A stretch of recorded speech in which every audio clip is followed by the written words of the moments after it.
मला अजूनही दिवस आठवतात ते की ज्यावेळेला मी लहानपणी त्यांच्यासोबत यायचो. एका बैठ्या चाळीमध्ये 4 खोल्यांमध्ये एक तात्पुरती इमारत होती. त्या तात्पुरत्या इमारतीतून कॉलेज चालायचं.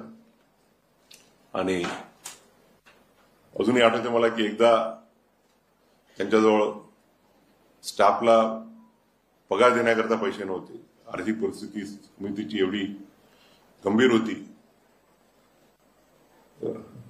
दादासाहेब गवई आणि दादासाहेब कुंभारे या दोघांची मनोहरभाई पटेल आपले जे मंत्री होते प्रफुल्लभाई पटेल यांचे वडील त्यांचे अतिशय जवळचे संबंध होते. आणि त्यांनी मग मनोहरभाईंना फोन केला की आमच्याजवळ पैसे नाही आहेत पगार द्यायला. मनोहरभाई म्हणाले ठीक आहे तुम्हाला पैसे देतो, पण एक अट आहे की तुम्ही दोघेही जण गोंदियाला या, माझ्याकडे जेवण करा आणि पैसे घेऊन जा.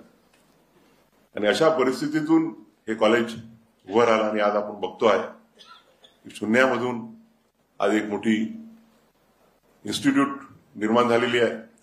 आता गाडीवर मोबाईल नंबर नाही तर इमर्जन्सी QR कोड वापरा, जे तुम्हाला अडचणीच्या वेळी साथ देईल. बनवा व्हिडिओ, पाठवा व्हिडिओ, आम्ही तुमच्या न्याय हक्कासाठी लढा देऊ. ताज्या बातम्या व घडामोडींसाठी पाहत राहा फक्त महाराष्ट्र लाईव्ह न्यूज. आजच आमच्या चॅनलला सबस्क्राईब करा, शेअर करा, कमेंट करा आणि हो, बेल आयकॉन दबायला विसरू नका. जय महाराष्ट्र.